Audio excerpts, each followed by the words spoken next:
The Russian military has been a formidable force since February 2022 to take down any aircraft that stand in their way.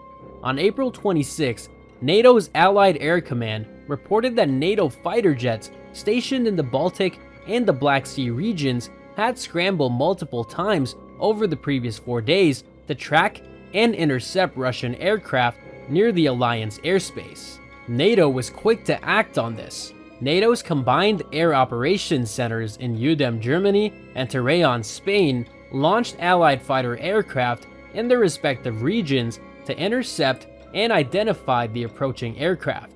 It was also reported by NATO's Air Command that the Quick Reaction Alert fighter jets, also known as QRA fighters, were airborne at different times, surfacing the Baltic Sea region to safeguard Allied airspace from Russian fighter jets.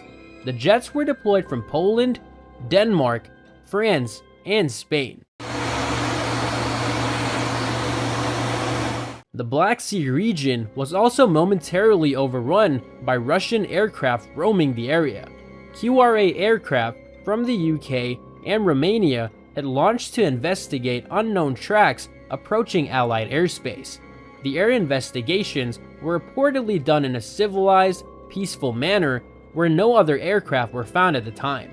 Spanish F-18s were one of the first aircraft teams sent to scour the air above the Baltic Sea after Russian aircraft were spotted not conforming to the international air safety regulations. From the Amari base in Estonia, French Mirage 2000s also took flight, scrambling as soon as they heard of Russian aircraft near Allied space. The fast response of the Air Force also comes due to the fact that tensions between Russia and NATO member countries are at a high currently due to the current Russian-Ukrainian war. The Chief of Staff of the Allied Air Command, Major General Lebert, stated the following after the NATO fighter jets scoured the area. The quick response of NATO's 2 CAOCs demonstrates NATO forces' readiness and capability to guard Allied skies 24 hours a day, 7 days a week, 365 days a year.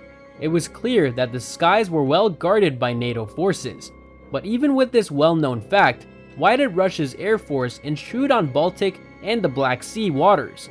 And how did they get away with it? The Russian military aircraft were first launched from Crimea to fly and hover over NATO territory by the Black Sea coast. Though the aircraft were quick to turn away without any incident, there were multiple sightings of aircraft roaming the area over a few days. These flights by the Russian military are being viewed as a growing threat to the alliance.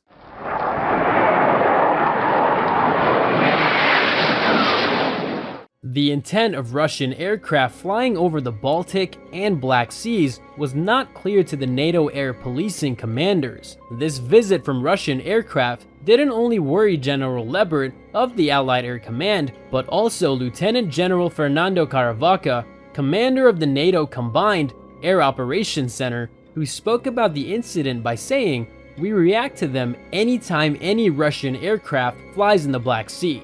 We need to be sure that we are there, ready in front of them, just in case."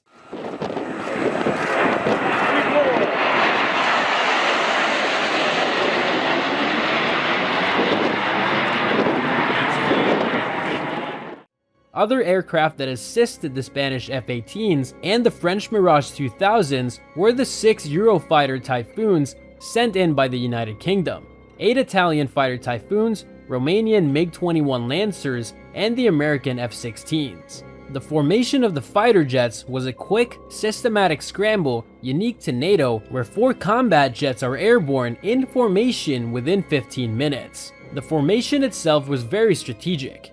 All jets were overhead in a diamond formation.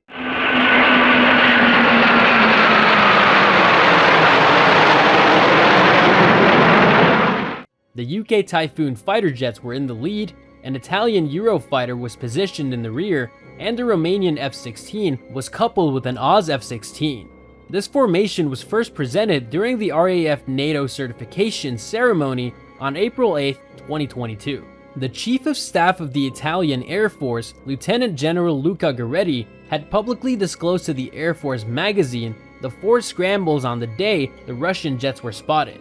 He explained how their formation and flight were able to send a message to the jets flying beyond the boundaries that conveyed they would no longer be able to fly wherever they wanted. UK Chief Marshal Sir Michael Wigston said the following confidently and proudly: "We are the first line of defense, and I have no doubt that Russia is watching very carefully all the way from Norway all the way down into the Mediterranean." In the aftermath of the incident over the Black Sea, NATO claimed the following: "Russian military aircraft often do not transmit a transponder code, indicating that their position and altitude cannot be tracked.